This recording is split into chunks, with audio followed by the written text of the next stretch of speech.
Hello, how are you? Um, Today I want to discuss something a little bit different.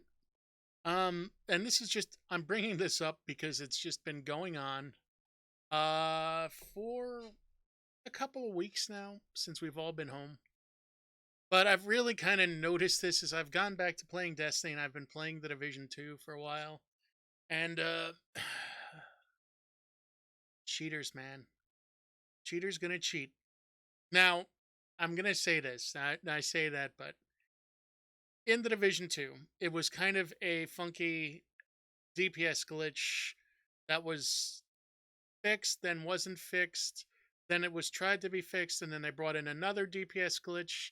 So Massive really just didn't handle things well because their reaction to this was instead of just being like, well, people are having fun with it and people are playing the game, so we'll let it slide. We'll give people a don't do this kind of talk. But instead, they actually had a mass wave of bannings for a week and then threatened permanent bans.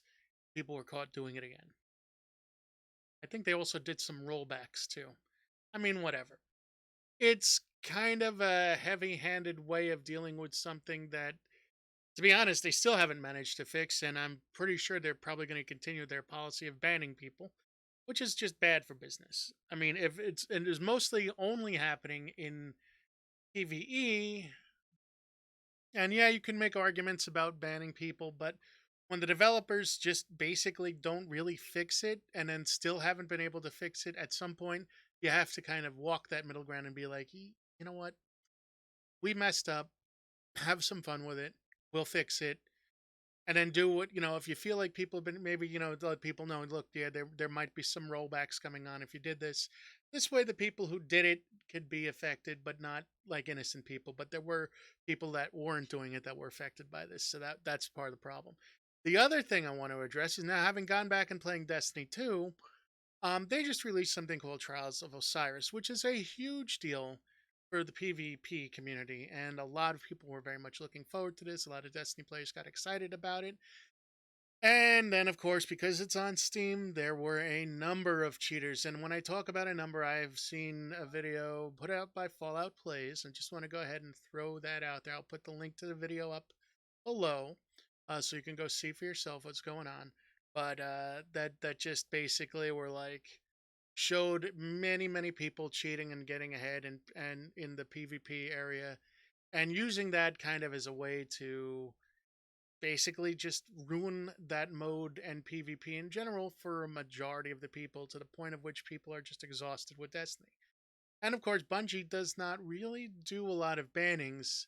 You can report people, maybe they'll get banned. I don't know if it's a 24-hour ban first or what the situation is, but it seems like there's like two extremes here. Either companies are taking the heavy-handed approaches or not. And then you have the recent issue with Valorant, which came out and had that really intrusive piece of anti-cheat software that was actually causing performance issues with the Windows operating system because it was just running even if you uninstalled Valorant. This was still on your system. So Riot really needs to fix. Again, I was actually looking forward to trying Valorant once I heard about this. I was like, you know what? Maybe not. And Riot really does need to do something to address that situation because that shouldn't be happening. Your anti-cheat software should never be running when your game's not running, and especially when you consider that it is a company that is wholly owned by Tencent. And people, to be honestly, we just don't trust Tencent. Majority of us don't. So yeah, there's that. Not gonna take it back, Riot, because honestly, I don't care. Um, but yeah, they gotta. You just gotta fix your shit, man. Just fix it and make it so that it works like when your software is running only, that you can uninstall it if you want to. Aside from that, like I've just been seeing that. I would just say, as somebody, look, if you're gonna use codes, and look, almost everybody has probably used a cheat code of some sort in either an offline game or whatnot, or played around with some things, or hooked up some mods that maybe gave them an advantage just to have some fun in games here and there. And to be honest, I don't really care.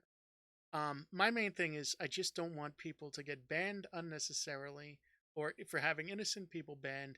And if it is something that is affecting gameplay, then yes, there do need to be some bans. And you know, maybe you're afraid of losing some players, but if you get rid of the people who are like cheating and ruining a game mode for people, then you will bring people back to the game. So again, there has to be some sort of medium, guys, that you can work on. But like I said, you know, both teams, I think, are doing the best they can. I think everybody's working under trying circumstances right now. And it's really hard to kind of get the kind of development eyes that you would need to get on a project where maybe you need that in room collaboration. So keep in mind that everybody is doing their best under a really unique situation that we find ourselves in. And, be patient with these developers. That's all I can really ask. At any rate, as always, I hope you guys are doing well, staying safe, staying indoors when you can. If you have to go out, just be safe. Remember, wear a mask and use social distancing. No reason to, just not take your own life seriously.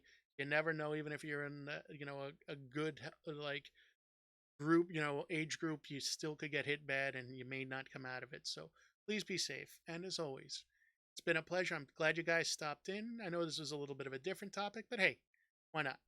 Listen, you all have a great day. Thank you so much for making me a part of your day. And as always, I'll see you next time. Mel out.